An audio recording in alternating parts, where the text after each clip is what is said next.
Hello and I welcome you all to Brainstorm ED. मैं हूं रुपेश कुमार मिश्र और एक नए वीडियो में मैं आप सभी का स्वागत करता हूं। देखिए, आज की वीडियो से मैं जो स्टार्ट करने जा रहा हूं, बीएससी पार्ट 1 फिजिक्स ऑनर्स के जो स्टूडेंट्स हैं वो किसी भी यूनिवर्सिटी के हों, उसका जो क्वेश्चन है, उसका आंसर है, उसके रिगार्डिंग मैं स्टार्ट करूँगा। और जो टॉपिक का मैं यहाँ पर थोड़ा थोड़ा चर्चा करूँगा, इतना डिटेल में मैं नहीं बता रहा हूँ आपको, आपने खुद यहाँ से तैयारी कर लिया होगा, क्योंकि अब मैं इतना डिटेल में बताने लगूंगा हर एक टॉपिक को तो 3-4 महीने तो इसी के पीछे में लग जाएंगे। तो हमारा काम है कि इसको ऊपर ऊपर से थोड़ा सरफेस लेवल पे थोड़ा चर्चा करना, और बाकी इसका नोट्स जो है इसको आप आसानी से डाउनलोड कर सकते हो। लिंक मैं इसका डिस्क्रिप्शन बॉक्स में दे दूंगा। हम लोग यहाँ से गॉसेस डाइवर्जेंस थ्योरम स्टार्ट करेंगे, फिर आगे हम लोग flat spiral spring BSc part 1 का स्टार्ट कर रहे हैं, फिर हम लोग 2 और 3 को भी आने वाले दिनों में देखेंगे। पहले हमको पार्ट 1 देखना है। Gauss divergence theorem, Stokes theorem, grains theorem, flat spiral spring, ripple gravity wave हो गया, या फिर आपका इलास्टिसिटी हो गया, डैम्प वाइब्रेशन, माइकलसन मॉडल, इन सभी टॉपिक्स को मैं कवर करूंगा और सबका फ्री नोट्स आप आसानी से डाउनलोड कर सकोगे। लेकिन आपको वीडियो में आके एक बार इसको देख लेना है ताकि आपको समझ आ जाए, और यहीं से आपको फिर डिस्क्रिप्शन बॉक्स में भी लिंक मिलेगा।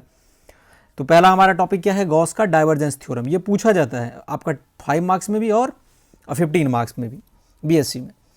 लेकिन वीडियो में आगे बढ़ने से पहले एक छोटा सा रिक्वेस्ट आप लोगों से कि जो लोग हमारे चैनल पे नए हैं, चैनल को सब्सक्राइब कर बगल में बेल आइकन है प्रेस करके रखेंगे, आपको इस तरह की वीडियो का अपडेट मिलता रहेगा। साथ में दूसरे लोगों तक भी अधिक से अधिक से शेयर करेंगे।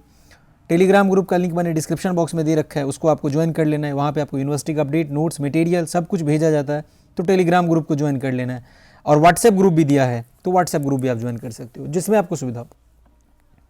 देखो, गॉस डाइवर्जेंस थ्योरम में सबसे पहले आप लिखना जो स्टार्ट करोगे अपने एग्जामिनेशन में, ये बहुत बड़ा चैलेंज होता है हमें जानना कि कहाँ से स्टार्ट करें।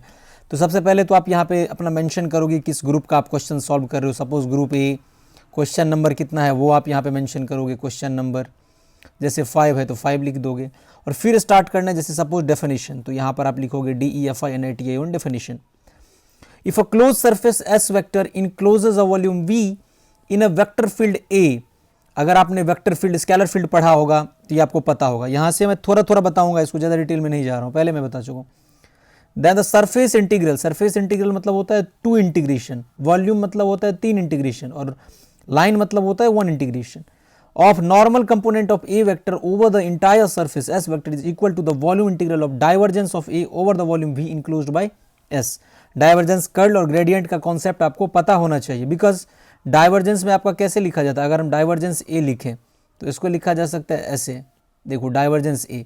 अगर हम लोग कर्ल ए लिखें तो कर्ल को लिखा जाता है कैसे? क्रॉस प्रोडक्ट में कर्ल ए। अगर हम लोग ग्रेडियंट ए लिखे तो फिर क्या होगा? तो सिंपली आपका होगा ये, सिंपल, इतना डॉट है ना क्रॉस है, तो ये ग्रेडियंट ए हमारा हो गया। तो यहाँ पे जो सबसे पहले डेफिनेशन लिखा आपने, इसके तुरंत बाद आप इसको इक्वेशन के फॉर्म में देखो, हमने सरफेस इंटीग्रल लगा दिया, 2 इंटीग्रेशन। चाहो तो ऐसे लिखो A.ds बराबर divergence of A over the volume of that surface. उसके बाद देखो A.ds को इस तरह से भी हम डिपिक्ट कर सकते हैं, यहाँ पर डाइव के बदले यहाँ पर हम ये लिख दिए। सपोज सरफेस S इनक्लोज अ वॉल्यूम V, मान लेते हैं कोई सरफेस S है, आगे हम लोग डायग्राम देखेंगे, ठीक है। तो यहाँ पे ये थ्योरी आपको लिखना है। जैसे ही सपोज आपने ये डायग्राम बनाया, यहाँ पर देखो ये डायग्राम मैंने बना रखा है, ये डायग्राम आप ड्रॉ करोगे अच्छे तरीके से, 1 2 3 4, यहाँ पर डेल्टा V1 डेल्टा S1 क्या है ये इसको दिखाना है आपको। और फिर इसमें लिखना है suppose surface S encloses a volume V in a vector field A, let the volume V be divided into a large number of small elements of volume delta V1 delta V2, छोटे छोटे part में इसको मैंने break कर लिया। By enclosing surface area delta S1 S2 delta S है, taking the outward flux of a vector field through a close surface are positive and inward flux negative, we find that outward flux from one face of a small element of volume say delta V1 will be equal and opposite to outward flux from the common face of neighboring element say delta V2, and the two will cancel each other. अब यहाँ पे ये कैसे हुआ? तो divergence of A flux per unit volume होता है E.ds के कॉन्सेप्ट से, क्योंकि इलेक्ट्रिक फ्लक्स का ये फॉर्मूला है। इस टर्म में हम लोग लिख सकते हैं, जैसे यहाँ पर देखो फ्लक्स पर यूनिट वॉल्यूम है, यहाँ पर देखो फ्लक्स पर यूनिट वॉल्यूम के टर्म में यहाँ ये फ्लक्स हो गया, ये इसका वॉल्यूम हो गया। फिर इसको आगे एक्सपेंड करोगे कुछ इस इक्वेशन को।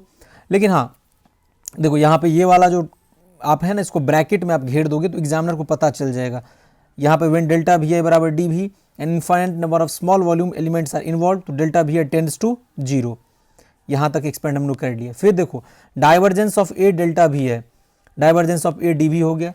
अब ए डॉट डी एस को क्या लिख सकते हैं हम लोग, divergence of A D V के बराबर लिख सकते हैं यहाँ से कंपैरिजन करके। अब कंपेयर करो इक्वेशन 1 और 5 को, तो ये आपको मिल गया ए डॉट डी एस बराबर डेल्टा ए डी वी। इसको आपको ड्रॉ कर देना, ये ड्रॉ डायग्राम। इसी तरह ग्रीन्स थ्योरम के बारे में मैंने बता रखा है definition, S is a close region in x Y plane bounded by a simple close curve C and phi and psi are continuous function, X and Y having continuous derivatives, then phi D X plus psi D Y बराबर surface integral del psi by D X, del X minus del phi by del Y बराबर D x D Y. देखो मैंने पहले ही बताया था, मैं आपको पढ़ के बता दूंगा और ज़्यादा डिटेल में कुछ चर्चा नहीं करने वाला हूँ यहाँ पर, क्योंकि एग्जाम नज़दीक आ चुका है। इसको आपको नोट्स डाउनलोड करना है, पीडीएफ चाहो तो उसका आप प्रिंट निकलवा सकते हो और उसके बाद आप खुद पढ़ो।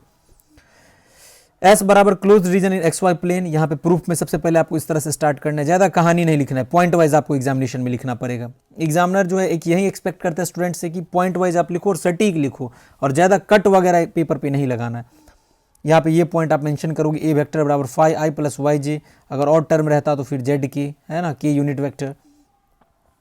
इन the X Y plane displacement vector D R is given by, सबसे पहले डिस्प्लेसमेंट वेक्टर क्या होता है, आपने अगर पोजीशन वेक्टर पढ़ा हो, आपने अगर डिस्प्लेसमेंट वेक्टर पढ़ा हो तो वहीं से ये कॉन्सेप्ट आया डिस्प्लेसमेंट वेक्टर, है ना जी। ये डी आर बराबर डी एक्स आई प्लस डी वाई जे। ये डायग्राम आप प्रॉपर रूप से एक्स वाई जेड एक्सेस को दिखा करके ये डायग्राम ड्रॉ करोगे। स्टोक्स थ्योरम क्या है, स्टोक्स थ्योरम के अकॉर्डिंग लाइन इंटीग्रल को हम लोग सरफेस इंटीग्रल में चेंज करते हैं और गॉसेस डाइवर्जेंस थ्योरम में सरफेस इंटीग्रल से वॉल्यूम इंटीग्रल में चेंजिंग करते हैं। समझ आ रहा होगा आपको। अब इक्वेशन 1 2 3 को यहाँ हमने लिख लिया, फिर कर्ल ए, यहाँ पर कर्ल ए में पता है आपको मैट्रिसेस वाला डिटर्मिनेंट वाला फॉर्मूला आ जाता है, यहाँ पर ये लिख लोगे आप। फिर small area element d s on the surface s lies in x Y plane area vector will lies in z direction as the curve c is traversed in anti clockwise direction, then d s बराबर d s के। अब del cross a d s यहाँ पर ये इस तरह से लिखा जाएगा, ये डी एस यहाँ पे डी एस के टर्म में हो गया और डेल को यहाँ पर इस तरह से डिपिक्ट किया गया। नाउ फाइनल स्टेज में यहाँ पर आपको पता है कि सिमिलर वेक्टर का डॉट प्रोडक्ट 1 होता है और डी सिमिलर जो है उसका 0 होता है, तो देखो जे डॉट के 0 हो गया, अब बच गया आपका ये, तो यहाँ से आके आपका लगभग आपका प्रूफ होता है। इसको सब्स्टिट्यूट आप कर दोगे तो ये वैल्यू आपको सामने में दिख जाएगा। एग्जामिनेशन में अगर आपको टेल में पूछे कि expression of greens theorem in vector form, तो फिर आपको ये लिखना पड़ेगा, ग्रीन्स थ्योरम का ये क्या है, वेक्टर फॉर्म में एक्सप्रेशन है, then you have to write it. Next इस टर्म को आप ब्रेक करोगे और सब्स्टिट्यूट कर दोगे, डी आर बराबर डी एक्स डी वाई। देखो यहाँ पे ज़्यादा कहानी की तरह नहीं लिखा गया है, एक्सप्रेशन के लिए मैंने सिर्फ मैथमेटिकल टूल बता दिया और बाकी यहाँ पे छोटा छोटा जो थ्योरी का यूज़ हुआ है, कहाँ पे कौन सा थ्योरम यूज़ हो रहा है ये मैंने बस लिखा। और यहाँ पे आप चाहो तो ब्रैकेट में ये भी लिख सकते हो कि Stokes theorem is a line integral को हम ऐसे सरफेस इंटीग्रल में चेंज करते हैं, यहाँ पर आप ये लिख सकते हो ज़्यादा से ज़्यादा। हमारा ये पहला वीडियो था Gauss divergence theorem, Stokes theorem का। आगे वाली वीडियो में हम लोग कोशिश करेंगे फ्लैट स्पाइरल स्प्रिंग और बाकी के टॉपिक्स जो आपको कमेंट करना है वो कमेंट बॉक्स में बताओ, उसको मैं कवर करके एक बार समझा दूंगा। आशा कर रहा हूँ ये वीडियो आपको समझ में आ गया होगा, इसमें मैंने जो चर्चा किया है। फिर भी आप लोगों का कुछ भी कमेंट हो, कुछ पूछना हो, आप टेलीग्राम पे आके, इंस्टाग्राम पे आके मुझसे पूछ सकते हैं। तो इसी नोट के साथ ये है वीडियो का end. Thank you for listening and as always God bless you all.